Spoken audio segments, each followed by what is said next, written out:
This is Money, Motivation, and Mike, and I am your host, Michael Wainwright. In charge of all the controls is audio engineer Jason Wright. And hello to you, world. This is the show that will change your life. You can contact us at info@mx3.vip, or you can find all of our content mx3.vip, or on the YouTube channel, youtube.com/@mx3 podcast. And don't forget to like, subscribe, and hit the bell icon, which comes out every Monday morning around 9 o'clock. So we talked last week on some stuff about what's going on with possibly the president pulling out of the Democratic race, and the last time it had happened, which was LBJ in 1968. Now, I do want to clarify a couple things here. And I said the popularity of LBJ back in 1964 when he won the presidency with 486 electoral college votes, and thinking that that was pretty close. Now, during the show, Jason, you brought up in 1984, he received 525 votes. In 1980, when Reagan was running against then President Jimmy Carter, he got 489 votes. I believe we all remember that Reagan and the Reaganomics was very popular in the 1980s, and both of his elections were more than what LBJ got, and LBJ was a runaway. So there you go with that. And then I also had said that I believed Robert Kennedy had just won the California primary in 1968 before his assassination, and that was correct. He had just won the primary on June 5th, 1968. And the reason we brought that up is there's a couple of reasons. Number one, his son is the independent right now, the independent candidate for President of the United States 2024. And back then, his father ran, and like I say, winning the California primary is, Jason, you and I have talked off the air, you can get some of these states like a California, New York, or a California, Texas. I mean, you're halfway home on the delegates. But nevertheless, think about this. If RFK, because that's what we really refer to him as, RFK, if RFK had gotten elected as the Democratic nomination, could he and would he have beaten Republican nominee Richard Nixon, of which his brother had just beat Richard Nixon in the 1960 presidential nomination, or presidential election, excuse me. So how do things get affected? How does this happen, and then it causes all this? What if Kennedy didn't get assassinated? What if Vietnam hadn't happened and LBJ had stayed in? What if Nixon hadn't had Watergate? You know, the list goes on and on and on. What if, we've mentioned before, what if Perot had not got involved in the 1992 election? Did Al Gore actually beat George Bush #2 in the year 2000 with the hanging chads out of Broward County, Florida? On and on and on. And then on with 2020 with Trump, and he's saying that he won the election, but the votes did not show that. And I would bring up one more time on this show, Money, Motivation, and Mike, that he's jumping right back in to a system that he said was corrupt in 2020. So all just for the thoughts, and all just for your opinions and your philosophies from here on. Now, once again, 52,984 subscribers on YouTube channel, Jason, just at the recording of this show. The numbers continue to go up. So the audience, the listeners and the viewers continue to tune us in, and we are very, very honored to continue to be able to serve you and bring you some halfway decent content on a regular basis.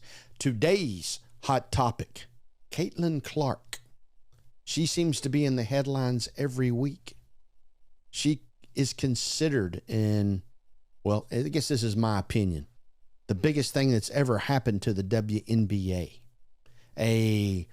She was an Iowa Hawkeye and took that team and assisted in helping that team to the Final Four last year. She's the all-time women's NCAA basketball scoring leader. She now plays for the Indiana Fever of the WNBA, which has lost money, Jason, every year of its existence.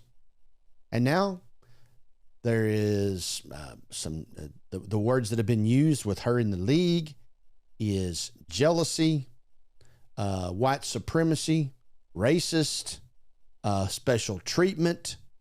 All of these things have come in her direction. And frankly, I think she's handled it like a true professional. So here we are with a little reaction video today. And as I understand, this reaction video is being brought to us by Enough with the Crazy, which has a show. And within that, the first part of this video is ESPN commentator L. Duncan talking about Caitlyn Clark. So, Jason, let's roll the video. These women supposed to do? Fawn over her? Fangirl over her? Bend the knee? Kiss the wrist? Like, what do you want from them? They're not being petty. They're not trash. Like, who are you talking about? Where? When? What? Okay. Yes, my friends, you just heard from the... All right. This lady right here, and she's on a rant basically supporting the WNBA players against Caitlyn Clark. Okay. Caitlyn Clark has not asked for any of this toxic.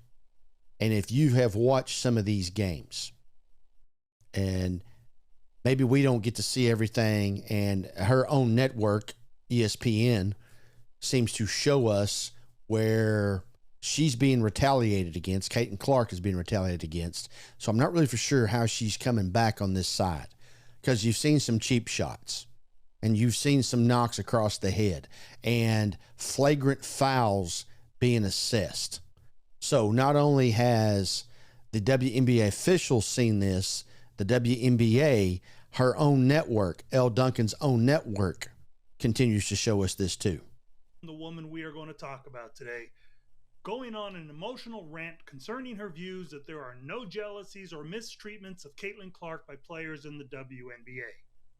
But before we get into more of her embarrassingly biased perspectives on the subject, let's first delve into some reality concerning the WNBA and in the entitled mindset of many of its players. Which is exactly some of the things that we're going to talk about today. And he points some of this stuff out, I believe, what's coming up right here. And I will stop and start because there's some, I want to go over some of these points. Before the arrival of Caitlyn Clark into the WNBA, most of us knew nothing about the league. Could you take that back just a little bit there, Jason? Okay. By the numbers. And these are from BVM Sports. By the numbers, viewership has grown 400% after Caitlyn Clark's arrival, compared to 40% growth before the 2023 season started. Ticket sales increased by 90% in 2024, a significant leap from the 16% growth in 2023. I don't know that you should be jealous. You should be applauding. You should be kissing this girl's ring, if you will. Caitlyn Clark into the WNBA. Most of us knew nothing about the league. And let's be honest, the reason none of us cared about the WNBA, contrary to what many of the women in the league claim, is not because we are all women-hating, homophobic racists. The WNBA, this is back in 2010, it was said the WNBA will never be popular. It was simply because we all rather have spent their time and money watching the NBA. But what basketball fan wouldn't? The NBA, which carries the WNBA. After all, and I don't mean to be degrading here, But who would want to spend their time and money watching a game where oftentimes the players consistently miss the easiest of layups when they can be watching players soar through the air making incredible slam dunks? Now, I don't totally agree with him here, because I've watched some WNBA games, and they are much more athletic than I ever gave them credit for. They're not NBA athletic. They most of them can't soar through the air like what we're showing here with Marcus Smart on our video, but they're pretty fundamentally sound, and they're really skilled. The ladies are. They can hit open jump shots.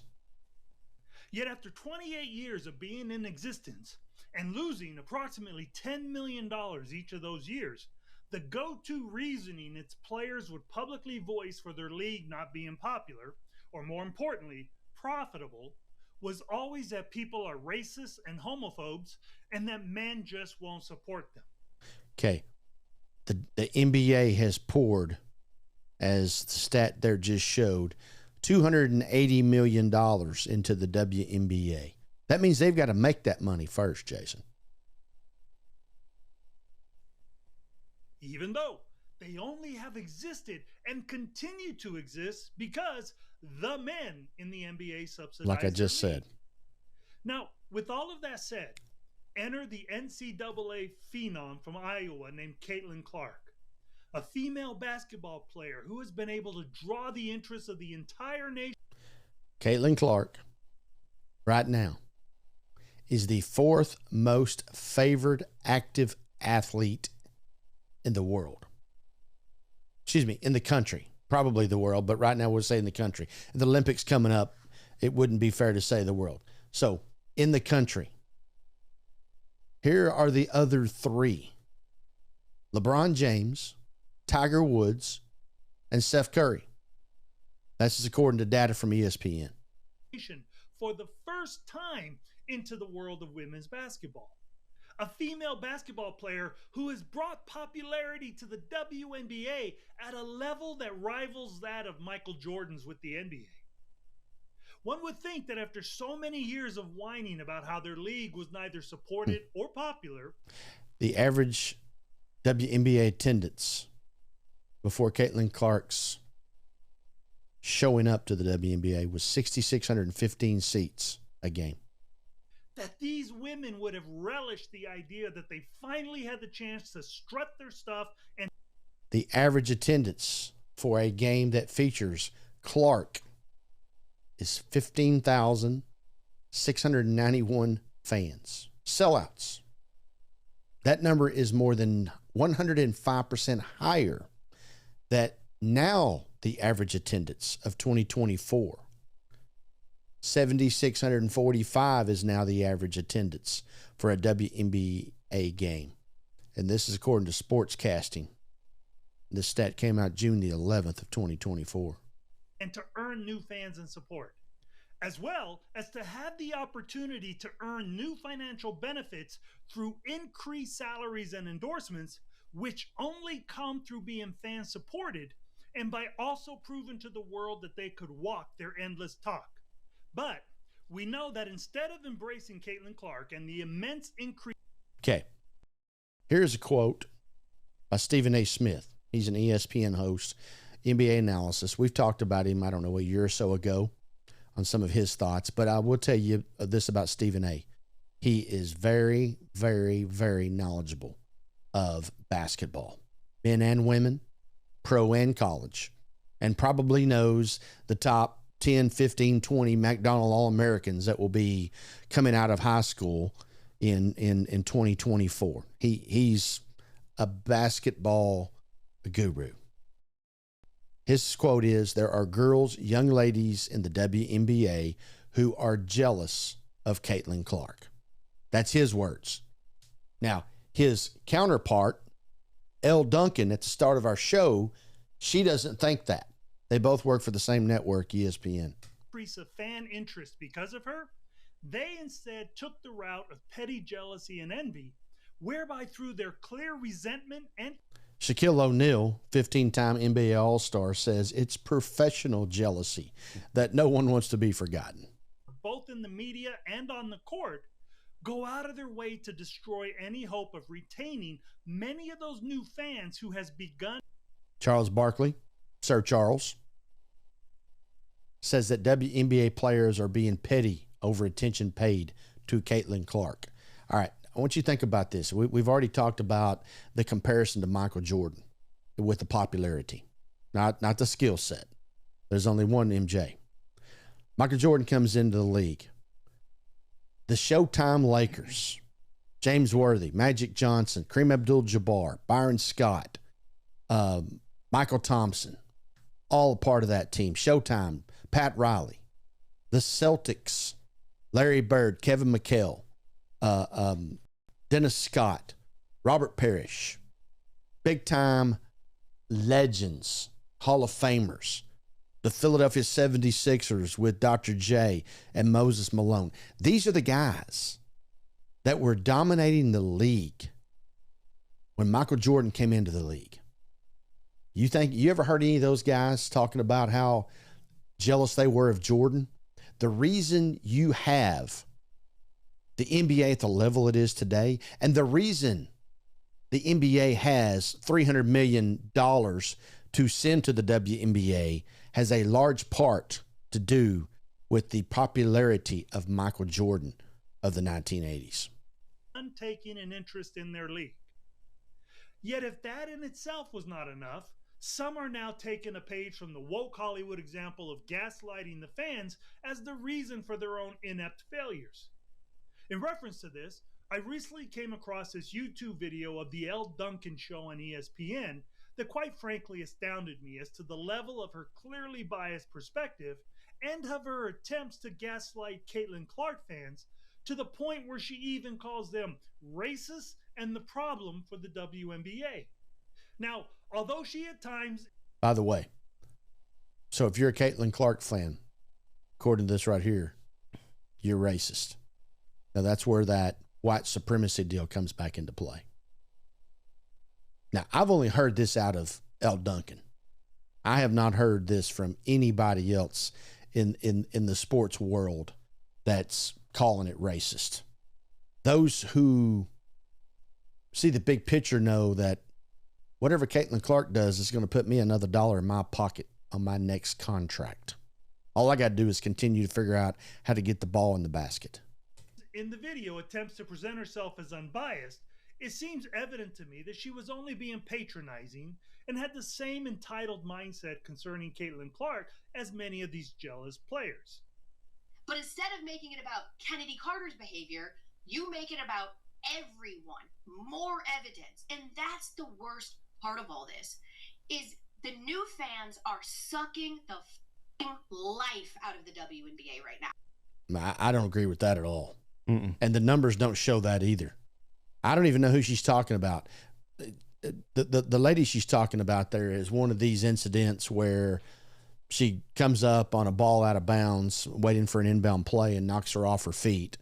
And then there's another play where it was pretty hacked across the head going up for a layup.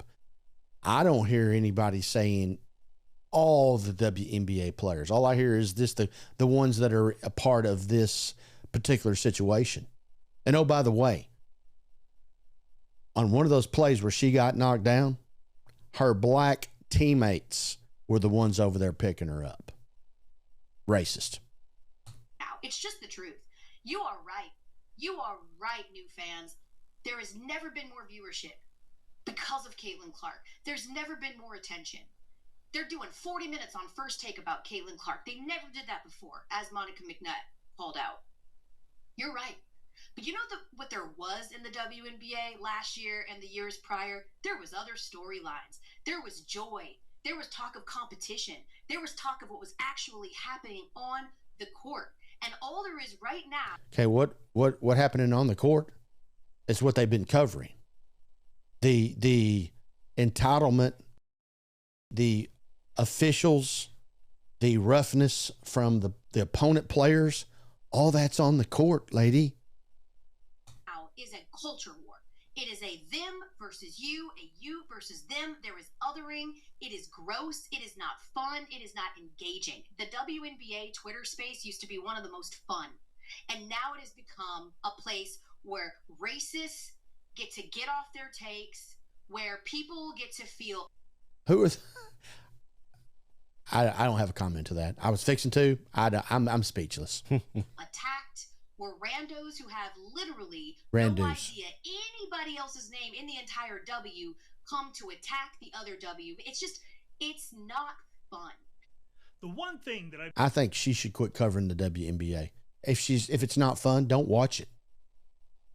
I'm finding out what she's doing in the box scores at least once or twice a week. I don't follow her every day, but I don't follow any of them every day. My life is no longer built around 24 hours of sports. There's other things going on in the world.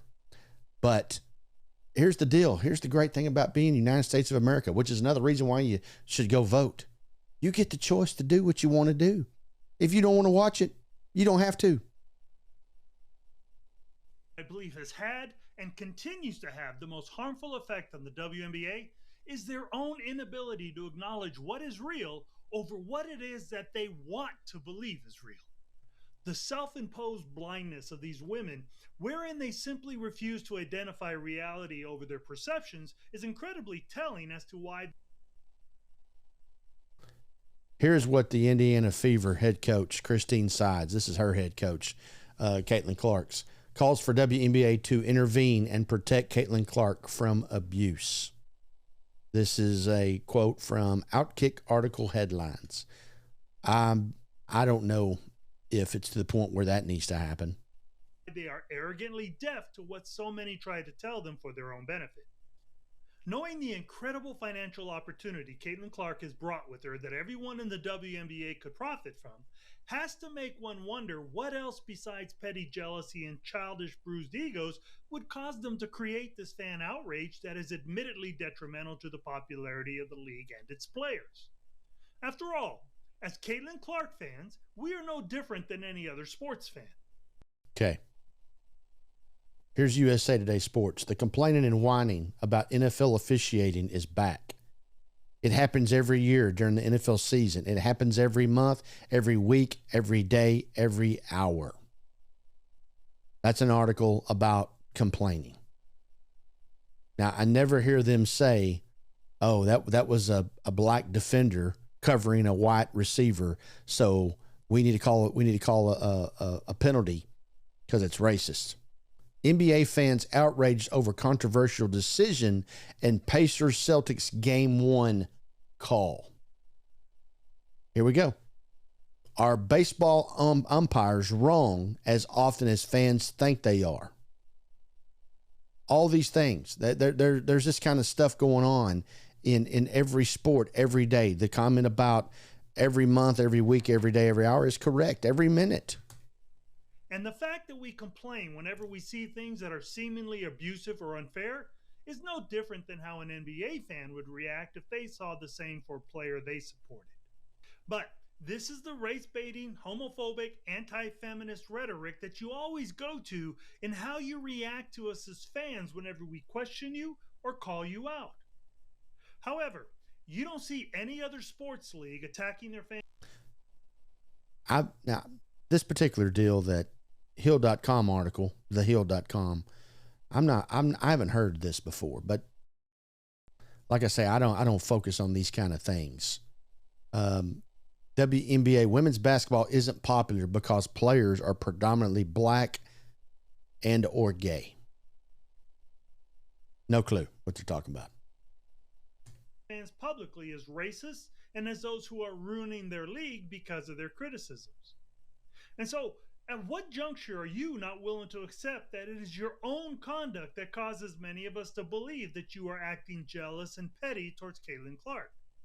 Because from the moment that she entered the draft, all we as her fans have heard from WNBA players is the consistent race-baiting and homophobic accusations as to why Caitlyn Clark is so popular. The arrogance that both the players and media have at times displayed throughout her time in the WNBA has been revealing as to just how petty and entitled you Here's Sonny Hostin on The Hot Topics. There is a thing called white privilege, end quote. are. And nothing turns off a fan quite like that does. That is correct. It is evident that to you, all that matters is what you think is right and good, and how you only want to use fans to suit your own purposes without having any regard for them. That's how I am with social media. Like I want to get off, and then I want to get out. All right. I don't want to know about get on. Yeah. And then get off. Yeah. There you know what? Fair. That's what I want. I want to get on and get off, quite literally, and then get out. All right. I don't want you to call me. I don't want to know about your family. I don't want to know about your life. I don't want to know about any of that. I want to use you when I want you, and then I want to disappear altogether. And also, you don't call me. I only call you. Okay. I think that's about her personality. I think she just summed herself up. And you got to admire that for somebody who can actually admit who they are. So good for you on that, L. Duncan. I think we get the point here of what's going on. And the Caitlyn Clark bandwagon is getting bigger by the day. People that I don't even know that even knew they was a women's basketball league is asking me what I think about Caitlyn Clark. Right here in our own accounting offices about Caitlyn Clark. And the only thing that you need to do right now is get your calculator out and watch Caitlyn Clark make money for the WNBA, which will continue as long as they understand what it is she's actually doing. She is a advertising machine right now, and she hasn't done, in my opinion, anything to welcome this scrutiny that she's getting.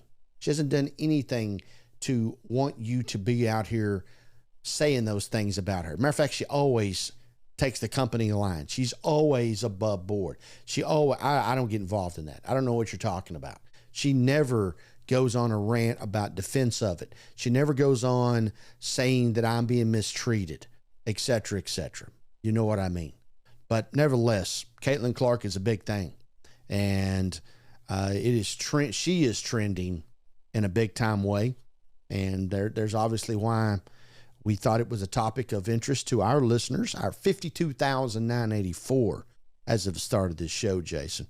We're bound to be close to 53,000 here as we come close to the end. And of course, we like to cover a lot of sports, but we like to cover a lot of things. And at Money, Motivation, and Mike. And of course, all these things that we talk about is not only the Mike part of the show, but motivation too, motivating people and trying to become something more than you actually are. And take an opportunity. And the WNBA right now has an opportunity to go to the next level off of one little rookie named Caitlyn Clark. So nevertheless, get involved and pay attention and see what happens. WNBA girls, coaches, leaders, executives, front office, and maybe in the year 2025, Jason, the WNBA will not need $10 million from the NBA to pay its bills. Once again, you can always find us at MX3.VIP, and you can contact us at info@mx3.vip or on our YouTube channel at youtube.com/@MX3Podcast. Don't forget to like, subscribe, and hit the bell icon to get notified of all the content what Jason puts out around 9 o'clock every Monday morning. We'll continue to watch some of these topics we've been talking about, such as what's going on with the great nation of the United States and the number one position in the world, president, and who may become president of the United States in the next 120 days. That name may not even been talked about yet, Jason. Who knows? Maybe it'll be you. Uncle Sam wants you. No? Not for president. You think you ought to stay right here and happy where I'm at? Until next time, continue to live your life the right way.